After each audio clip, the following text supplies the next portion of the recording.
great time of change. I made many friendships at that time.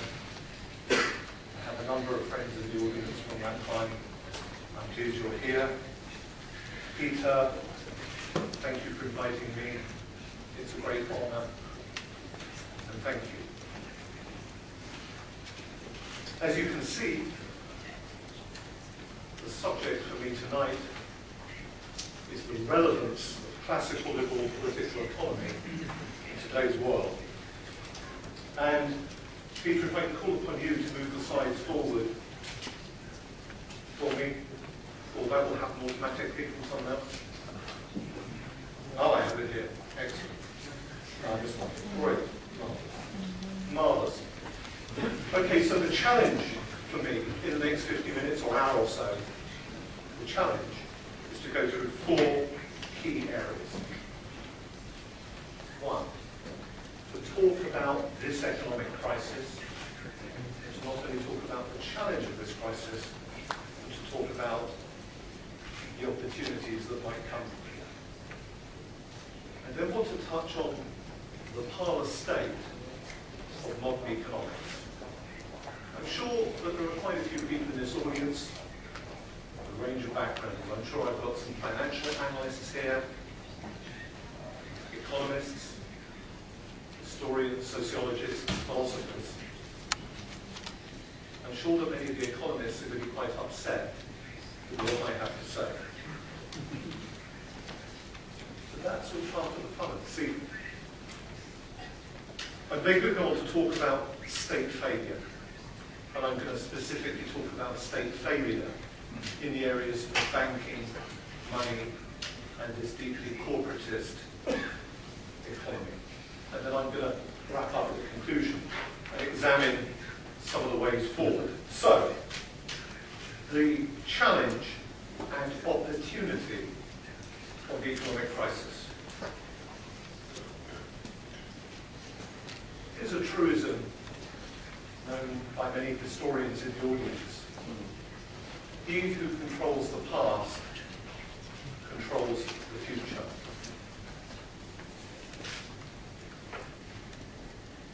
He who tells the story of the past often locks us into a framework by which we think about the present and in which we think about the future. Here's a brief example. In Britain, for a time I taught at the National Police Staff College. I was a guest lecturer there. And I taught the most senior police officers in Britain. I taught them on a course called Economics and Politics of the Future, on what was called the Strategic Command course. For them, policing started in 1829, when we had an Act of Parliament that created our first nationalised police force. Policing went back long before that. From the middle of the 18th century, we had a huge private industry providing protection and law enforcement. And some of those organisations, they were called associations for the prosecution of felons. Some of them were hugely successful and actually have much better clear-up rates than the modern police. But from the police point of view, that history didn't really exist. It existed in the void that was the mysterious world prior to 1829. And as a result, when they thought about the future, they could only think about top-down nationalised police forces, nationalised courts.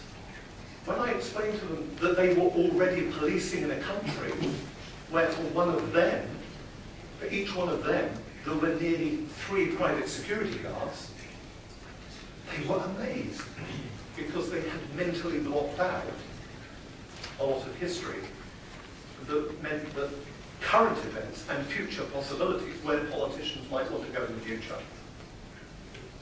they just didn't perceive it. Ideas matter. Ideas matter hugely. And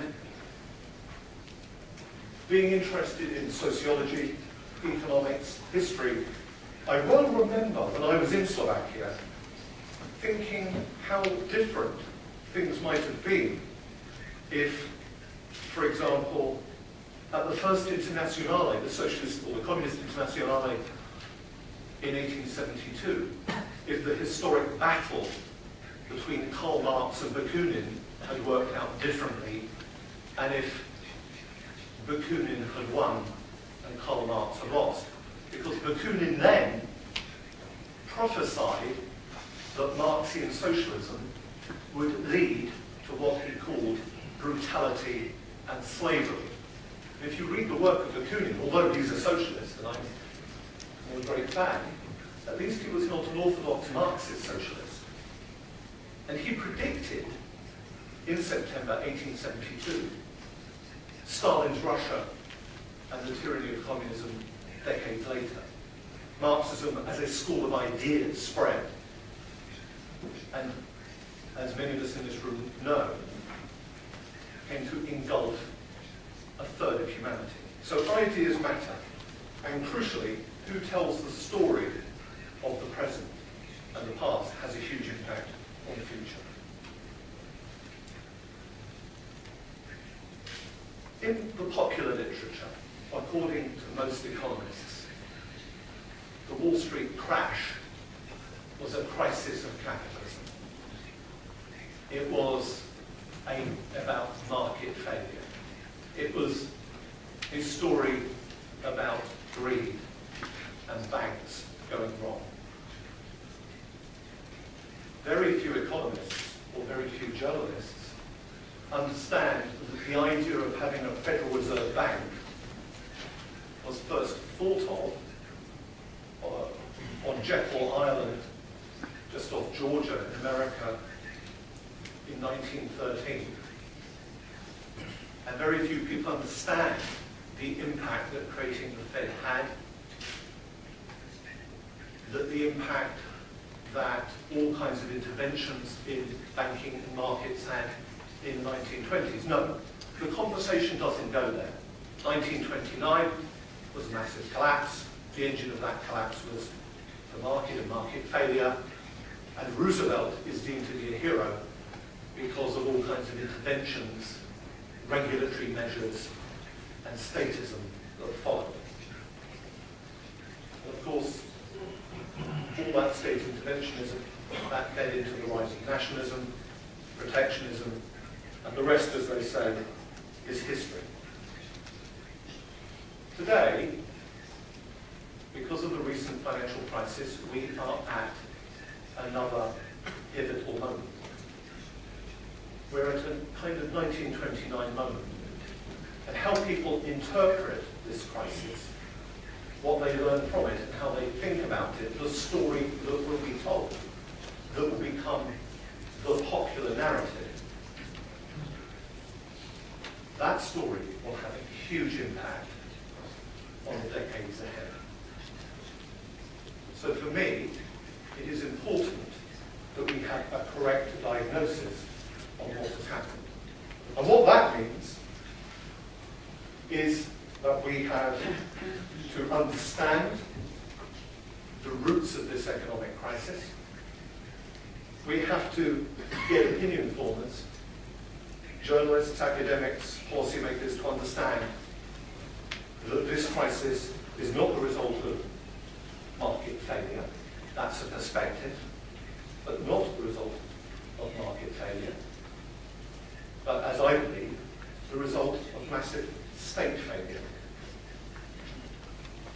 The key challenge for us is to explain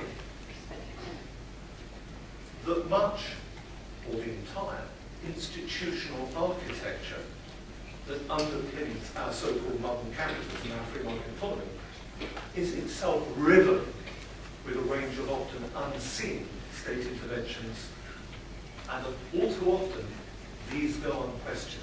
And they go unquestioned, particularly, not only by policymakers and journalists, but by so-called financial experts and most economists.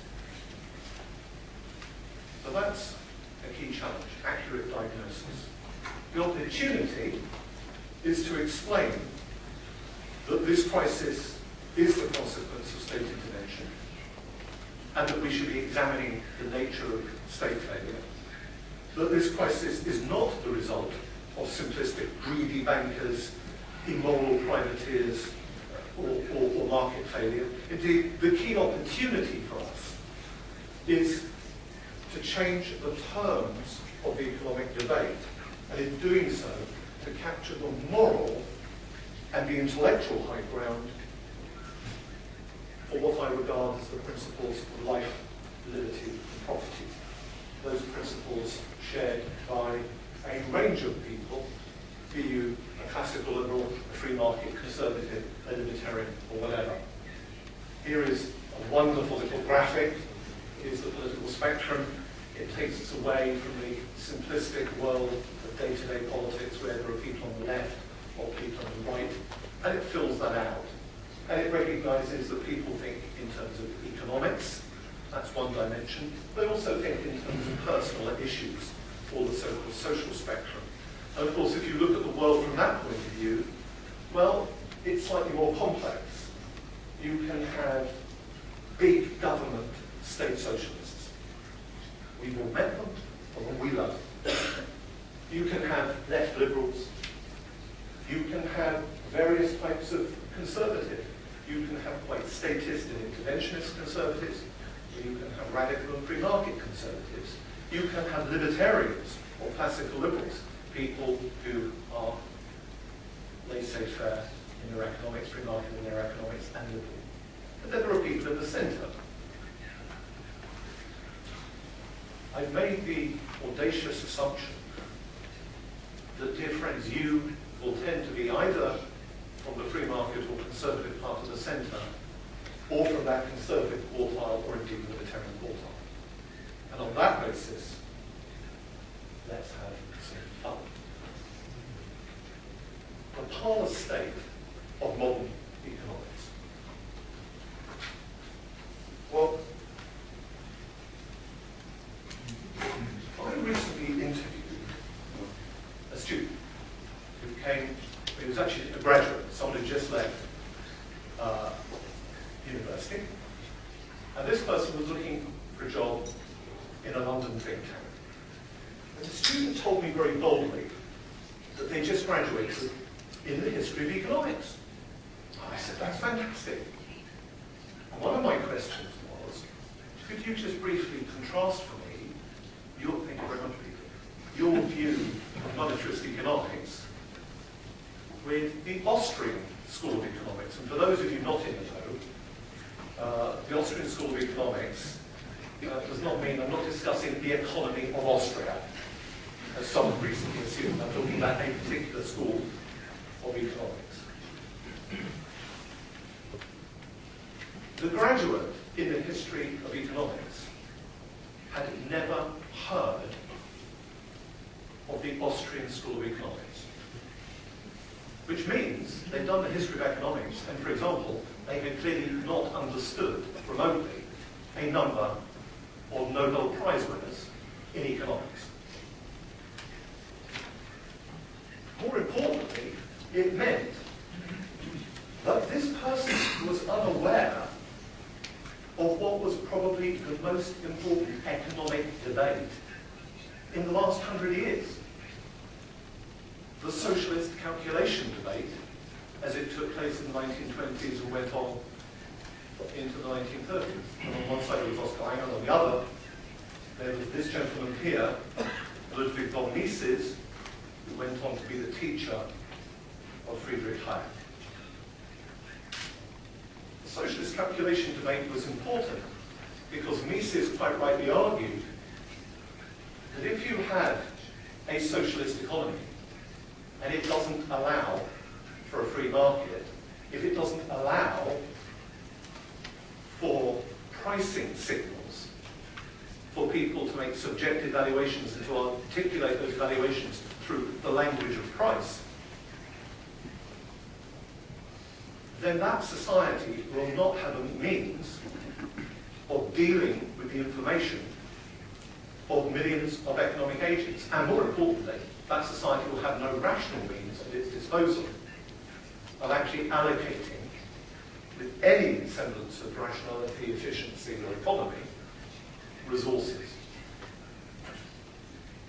And I think that that debate is hugely significant.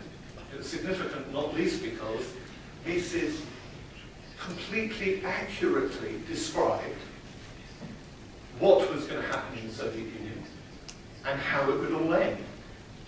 And he did that. He absolutely perfectly predicted the collapse of a non-market system. But my dear friend, the graduate in the history of economics, knew nothing of this. So what history is being taught there, I'm not quite sure.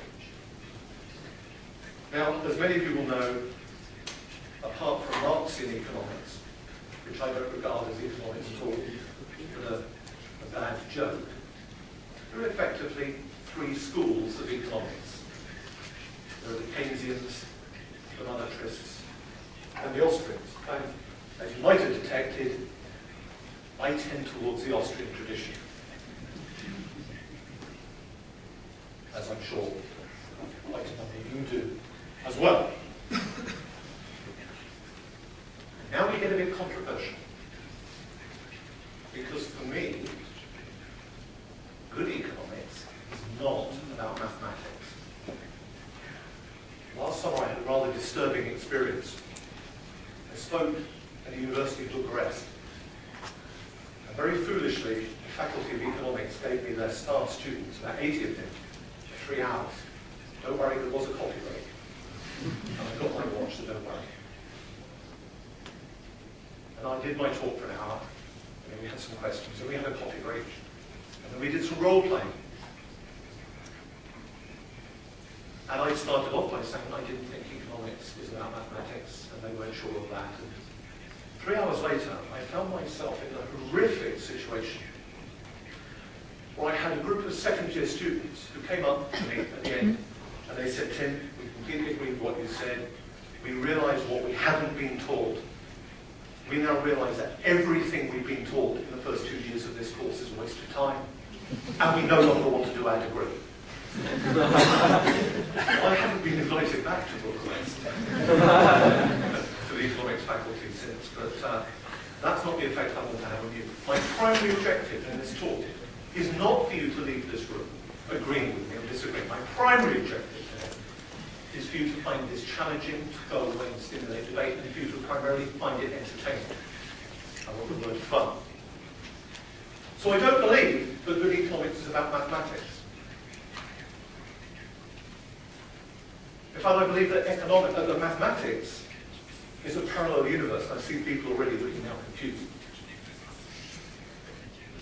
Oh, I could have a number of cans of Coca-Cola here.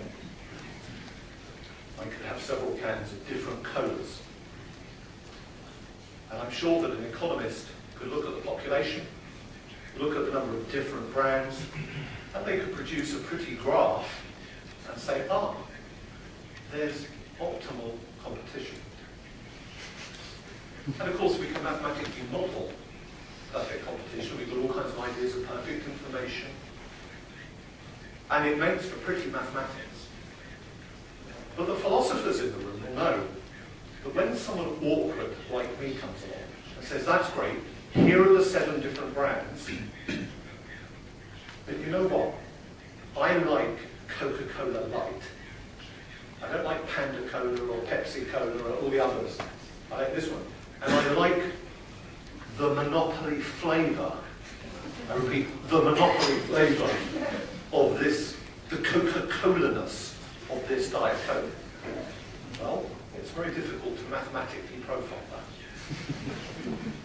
When you learn Economics 101, you're taught that ideally markets are about perfect information, perfect competition. No, the beauty of markets is precisely the opposite. It's precisely that markets are about imperfect competition and imperfect information, and it's about the market mechanism's capacity to overcome these things. Mathematics is simply mathematics. Good economics is a praxeological discipline.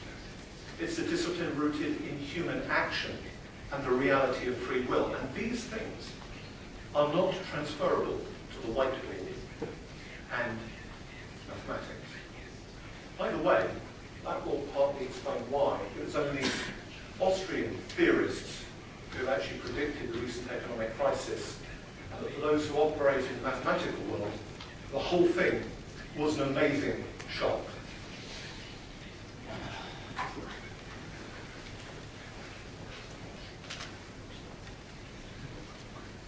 In the non-mathematical world of Austrian economics, the free market and the language of price are the very sources and mechanisms of wealth. The diversity of goods produced by many individuals is richer and more useful, ensuring greater and more widespread diversity than any system which attempts to control from the centre. A diversity of different attempts to predict future needs is what guarantees innovation. The role of market pricing is partly that of allocating resources to the preferred use. Its more important role, however, is that of transmitting information about preferences and about relative scarcities. Only markets can effectively utilize information dispersed throughout millions of economic agents.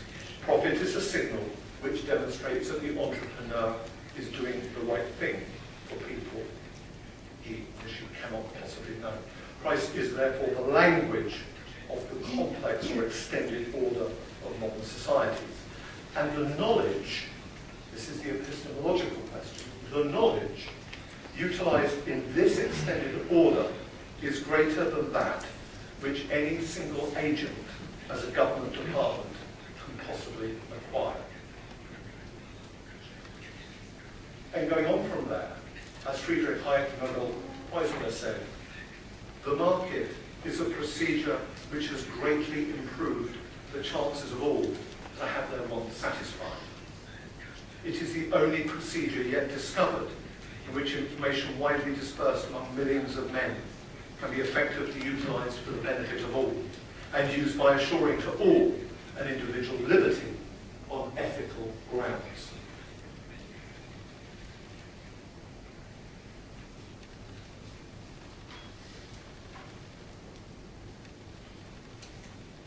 Now, at this point, economists will be thinking in terms of their mathematical models. And many of you will be perhaps thinking in terms of externalities, social costs, and public goods. Here's Ronald Coase, who got his Nobel Prize, I remember correctly, in 1991.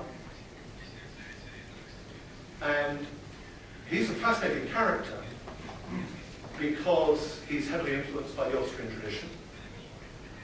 And he looked at social costs and externalities and quite rightly pointed out that these things exist when there isn't a market, or indeed there isn't a market as conceived through private property rights. A public good, of course, to an economist, a non-economist here, is something that is non-rivalrous and non-excludable.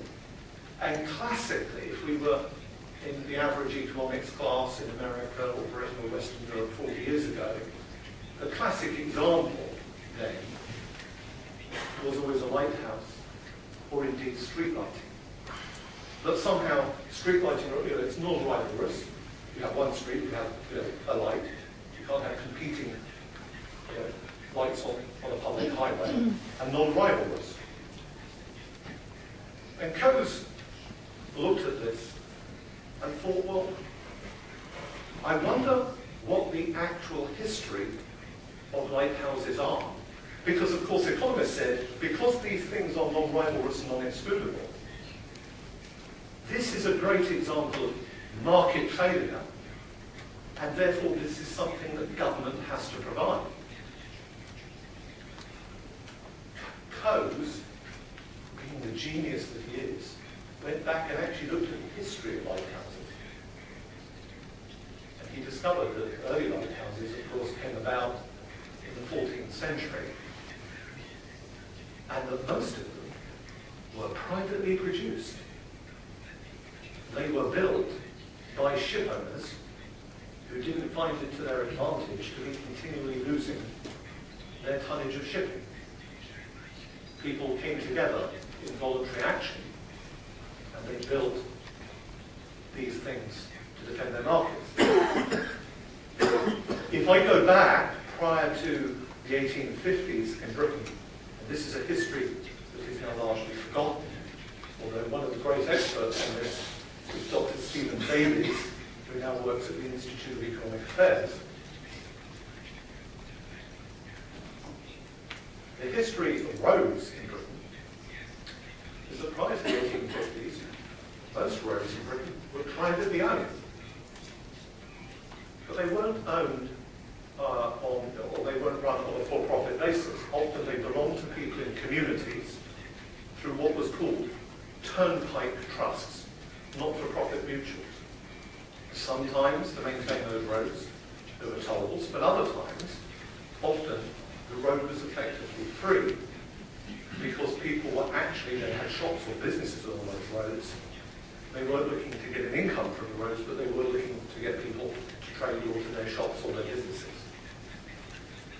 And of course, lighting on those roads was indeed provided privately. And we're not talking about a few miles or a few kilometres, we're talking about 30,000 miles of private roads. Today, when we look at modern roads, and we look at all that lovely tarmac on them, a lot of that tarmac, or that tarmacadam, was actually invented to surface early private roads early on in the mid part of the 19th century. It was the private sector that was the great innovator in terms of road quality and road surface. And indeed, lighting. Now you see why I say who controls the past controls the present. Because we're now walking into a world where those economists, up until recently, have assumed that lighthouses could only be built by government and that roads have to be owned by the state, etc., etc., etc. I'm not saying that state roads are bad. I'm not saying tax-funded lighthouses are necessarily bad.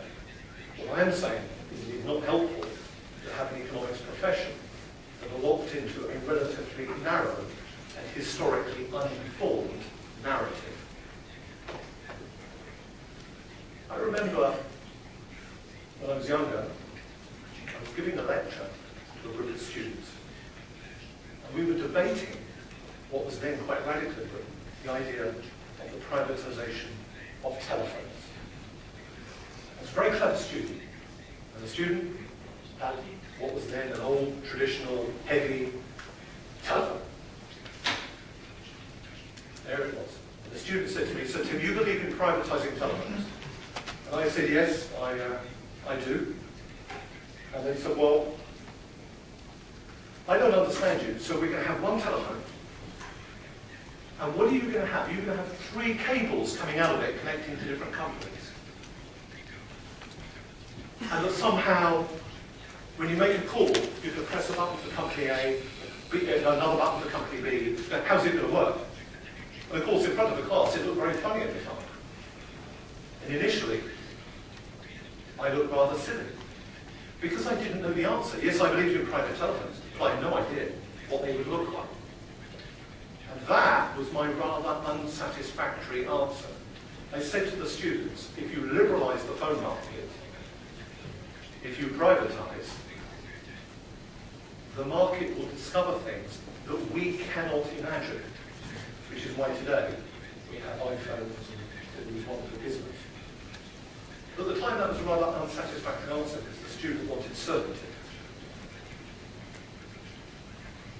A lot of free marketeers, in my view, make a mistake. They say that they are opposed to regulation. Many of them don't know themselves. Free marketeers love regulation. standards, but they don't like regulations that come top down from government. If you look at the chair you're sitting on, you'll notice that the edges, the corners of the chair are rounded. They're smooth. I have a 4-year-old daughter, and I know why those corners are smooth. And any parent here does. They're smooth to stop eyes coming out, skin being broken by young people who move at very high speed. The smoothing of the corners is an example of something that markets do, entrepreneurs do. You don't need to regulate that. If you look at most of the chairs in the world, and I do, it's a regular talking point, most of them have rounded corners. You don't need a statute on the book saying chair corner will be rounded. So free marketeers like regulation, but they like regulation that is built bottom-up, standards that are built bottom-up.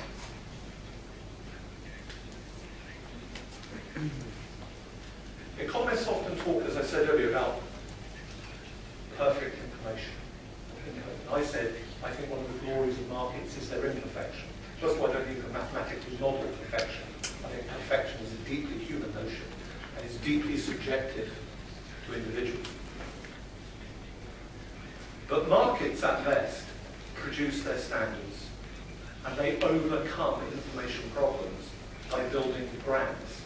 Look, as my wife will tell you, I have no idea how my watch works. I have no idea how the lift works that will get me to my hotel room. I have no idea how this works. I don't know how my motor car works or the computer. In fact, I go through life with very little information, remarkably. But I don't need to have perfect information. What I need is to have access to brands and reputations that emerge, that build bottom up over time. I trust Sony. Some of you might tell me I'm foolish to do that. I do. And I trust my car manufacturer. And if one day it goes wrong, I will learn differently. But for me, markets are fantastic because they overcome challenges of imperfection. They overcome regulatory problems. Wherever you go in the world, and this is no exception, people talk about future welfare, future social security, pensions, state budgets, and they talk about the state healthcare sector and the private healthcare sector. And being Tim Evans, I always take a slightly different take on these things, and I like to escort controversy. And so I like to say to them, well, it doesn't really matter if you're in the state healthcare sector or the private healthcare sector. At the end of the day, both those sectors are predicated now on deeply top-down and nationalised phenomena. Since the end of the 16th century, the British state has had an ever-increasing monopoly for associations and bodies that effectively have legislative favour, have increasingly defined what is a doctor, what is not a doctor, or who is a nurse or who can't be a nurse. And that's interesting. But imagine you, madam, have just come out of medical school and you've done your 5 or 6 years training. Imagine you came out and you said, well, actually, I could run a medical school and I could produce doctors of a higher standard in 3 years. They will be better. They will be more effective, more efficient, they'll be of a higher standard. And we'll save, and I'll do it cheaper than is being currently done. The reality is that you would not be allowed to do so. There is no country in the world at the moment that has a market in the true bottom-up sense in healthcare. Yes, you have a private sector. Yes, you have state sectors. Yes, you have private insurance, you have state insurance.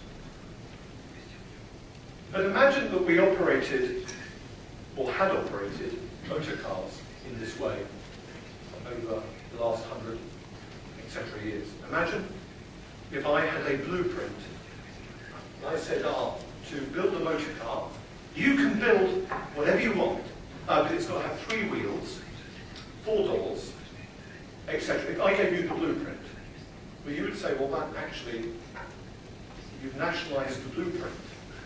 You've Sovietized the blueprint. You've actually left relatively little room for creativity, for innovation, for change. Yet there are all kinds of areas that are controlled now top-down that mean that when we talk in terms of there being a market, the word market is no longer that applicable. And so when we look at this crisis,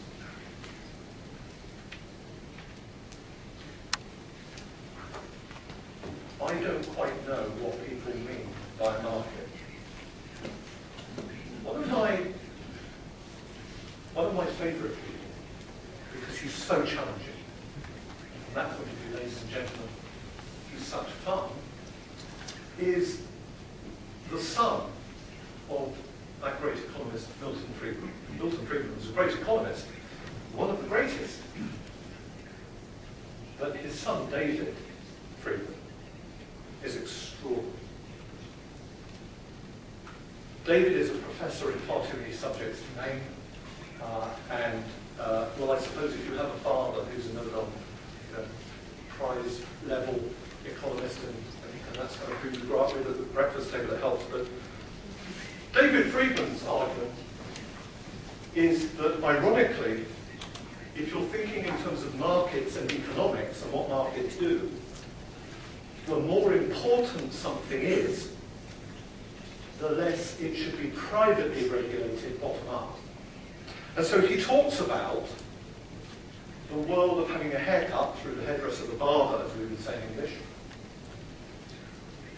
and the medical profession. This is such fun. The market is, generally speaking, the best set of institutions we know of for producing and distributing things. The more important the good is, the stronger the argument for having it produced in the market. Both barbers and physicians are licensed. Both professions have for decades used licensing to keep consumers down and their salaries up. Government regulation of barbers makes haircuts more expensive. One result, presumably, is that we have fewer haircuts and longer hair. I love that logic. Government regulation of physicians makes medical care more expensive. One result, presumably, is that we have less medical care and shorter lives. Given the choice of deregulating one profession or the other, or deregulating, I would choose the physicians. In my country, to be a doctor, you have to be a member of the General Medical Council. You have to be recognised by the General Medical Council, and the General Medical Council is recognised by statute or by the Privy Council. So it is effectively, although they say it's independent, it's a state monopoly body. It has legislative favour. The scandals we have had with doctors in recent years, the lack of trust that now follows from the general public to that monopoly institution is truly something to behold. And I have to say, I cannot believe that a free market regulation system really wouldn't do an awful lot better. It couldn't do much worse than the General Medical Council. Another great thinker, another great fun person is Walter Block, a great American thinker. Well, I'm sorry, the photo is a little bit larger here than it is on my paper, but such is life. And I love Block because he's a real radical. And he loves stirring up. And that's why I wanted to invoke some of his ideas tonight. He did a paper recently, I think it's now being published by the Cato Institute in Washington, and he points out that we all live on a planet, as he calls it, of water socialism. We live on a planet where 2/3 of this planet's surface covered by water is unowned. And indeed, according to the International Law of the Sea, you're not allowed to own it. By the way, that's one of the reasons why the Americans refused to sign that Law of the Sea for quite some years, the hostility to markets and the idea of private property ownership. Locke points out that the result of living on a planet of water socialism, the result of having a law that precludes private development, is that we're poorer as a planet, there's less global GDP, that we have all kinds of environmental problems, fish stocks declining and all the rest of it, and that the answer would be an examination of how property rights could benefit development. Now I know that you're going to go back to where my student was and tell us, well, Tim, private property rights at sea, it's not possible, it's not like land, you can't build fences. Absolutely right. But as Walter points out, things would be discovered if you allow private property rights that we cannot imagine. Very quickly, one person came forward and mentioned that they had actually invented a water bubble jet fence. The idea that you can have fences created in water if you fire up jets of water. So, for example, with some salmon farms, things like that, you can actually keep fish stocks in certain areas for farming if you create fences, walls made of bubbles. I'm not saying this to be funny, I am saying it to be entertaining. But I'm saying it because there are ways about thinking about markets. I read in a book recently, someone said, an economist said, because water is unowned, it's a perfect market. That is deeply un-Austrian economics kind of thing to say. If something is unowned, you have a tragedy of the commons. You can only have economic development in a significant and sustainable way if you have private property rights as one of the dimensions.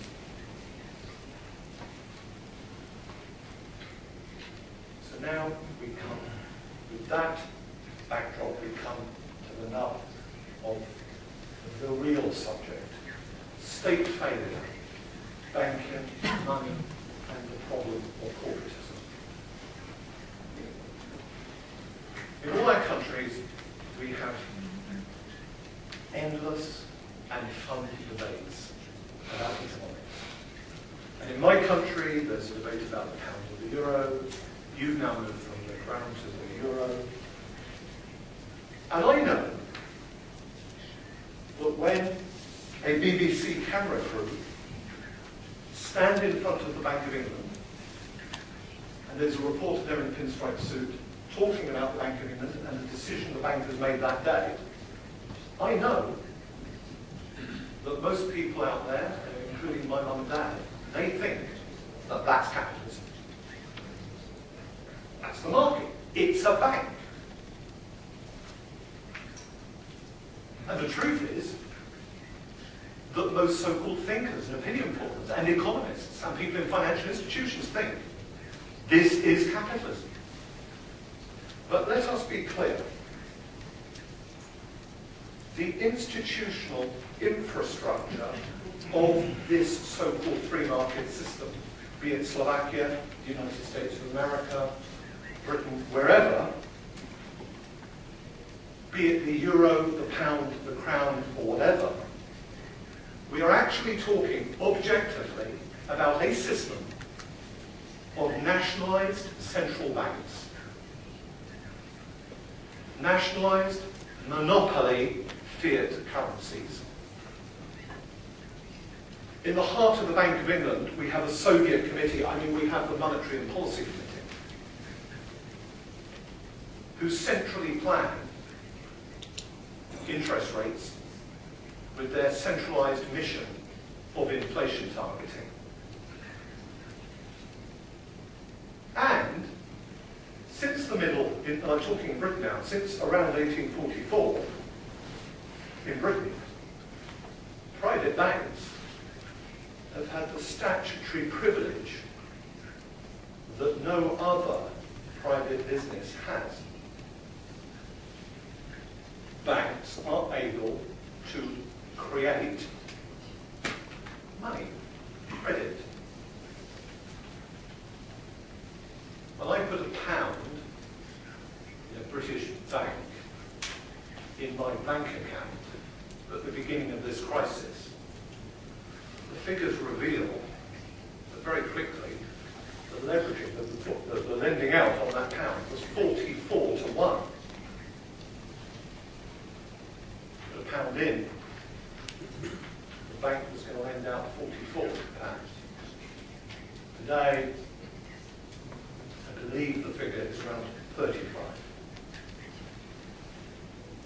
It was Adam Smith who said in Book 10 of The Wealth of Nations that people of the same profession and trade seldom gather together, even for merriment and diversion, but soon the conversation turns to a conspiracy against the public interest.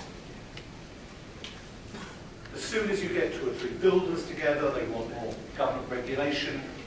You know, they like, you have 2 years of training or whatever to keep competitors out. Doctors, during the plague of London some 100 years ago, the average doctor took 14 years to train. As soon as the plague hit, they all ran away. But professions want barriers to entry. And what they really want, capitalists don't really want a free market. This is the point about Adam Smith.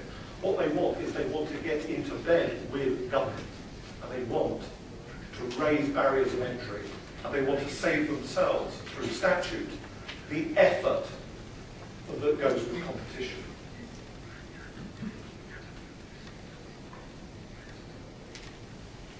People think that banking and money in our societies are quintessentially capitalist, and they're not.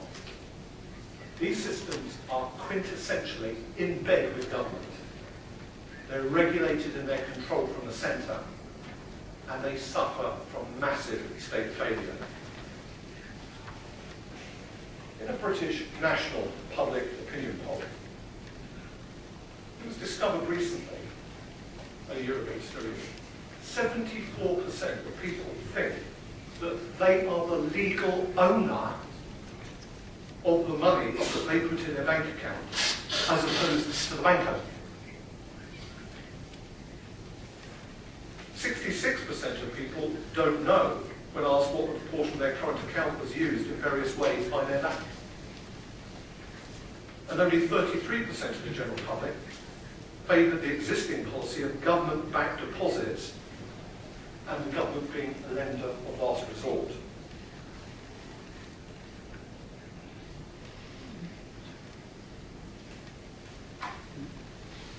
The history of this, of the diagnosis, is important, because it's important always to get to the cause of things. Yes, you can go on for a long time believing the world is flat, but it's not very useful if the world is round. It wasn't very helpful in medicine at the end of the 19th century. All kinds of physicians believed that tuberculosis was caused by various sexual practices, when it was not.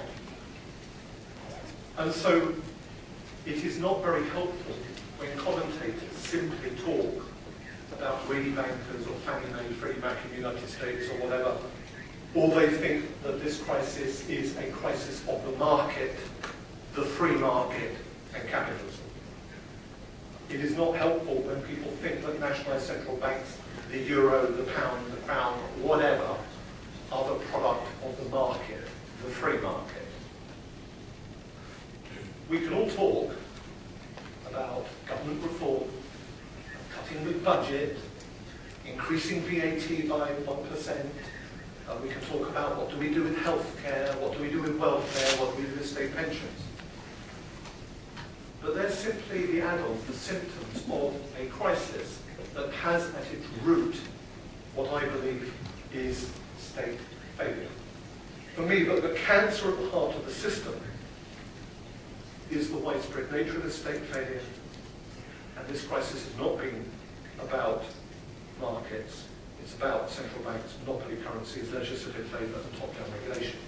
And what a tragedy it will be if economists and policymakers simply get locked into thinking, foolishly, this has been market failure, the answer is greater regulation, more state control. That's where Roosevelt went. It perpetuated that crisis for years. And many of the regulatory bodies that he put in place absolutely failed in the modern world. And I don't think we should repeat that. If someone had said to me in 1978, Tim, in the course of your life, a lady called Margaret Thatcher is going to come to power. She's going to privatise gas, electricity and water, sell off 2 million council homes. Soviet communism is going to fall. You're going to move to Bratislava for a while. The Chinese Communist Party is going to embrace markets. Tesco's going to move to Bratislava. Tesco's will also own a bank. And Richard Branson is going to launch a private space company, Virgin Galactic. I think I would have thought very hard about your sanity. But those things have happened and are coming to pass. What is very important in this crisis is that the conversation, and particularly amongst opinion formers, that the conversation is broadened. At the moment we have a bill that is entering British Parliament. Maybe it will succeed, maybe it won't. But it's the first serious attempt to actually looking at the state's role, to look at legislative favour, to look at the legislative favour that creates credit, that fuels boom-bust cycles. And I don't know where this conversation will go in the next few years. Maybe some extraordinarily good things will happen. Maybe Austrian economics will be in the ascendancy. I don't know. I can't guarantee that. But what is important, desperately important, is that just as privatisation and deregulation and liberalisation took hold in certain areas, in certain ways, over the last 20, 30 years, so that we do not go on just thinking about the Bank of England or these monopoly currencies that we have in our pockets as being the pure juice of the free market or capitalism. So I can conclude this part by saying that obviously, as an Austrian economist, I'm profoundly impacted on the works of Hayek, particularly his earlier works in the early 1930s. And what I would regard as a real free market system, which means privately produced competing currencies, free banks. The current system we have, of course, encourages and fuels government deficit financing, encourages inflation. Inflation is a hidden tax. Let's not forget that, for example, the British pound of 1950 is worth 98% less in terms of purchasing power than it was then. That's fine if you've got assets, if you're young, you've got your career ahead of you. If you're old, you're a pensioner, you're on a fixed income. That's a wicked world to be in. The worst thing about the current centralised banking fiat monopoly world is that those who suffer are the poorest and way down the chain. I repeat, only certain numbers of Austrian economists, because they actually, I think, understand where boom-bust cycles come from and how they're created. Only the Austrians actually most accurately predicted what happened recently. I don't remember any great econometrician or statistician saying, oh, there's a major crisis coming in a few months' time. So, my conclusion is ideas are important. We, as free marketeers, whether you're conservative, classical, libertarian, free market centrist, wherever you were on that spectrum, that table I showed you earlier, I think it behoves us to explain what has happened to be able to successfully campaign for genuine market solutions. Why? Because I think the current conversation is too narrow. It is too much dominated by the Keynesian monetarist. The crucial thing at the moment is to change the terms of debate. And on that, please look at the many websites out there. If you look at, just tap into Google Austrian economics, but look at the problem sector. There's a lot on there about the bill that's coming, that's already in the British Parliament. Look at Mises.org. Mises, I believe, is the world's second most popular economics website now. And it's all deeply Austrian. So, Peter, and dear friends here, thank you for inviting me. I hope that's been fun, and I hope it's been controversial. And I hope that you agree with me, or you absolutely disagree with me. It's food for thought. Thank you.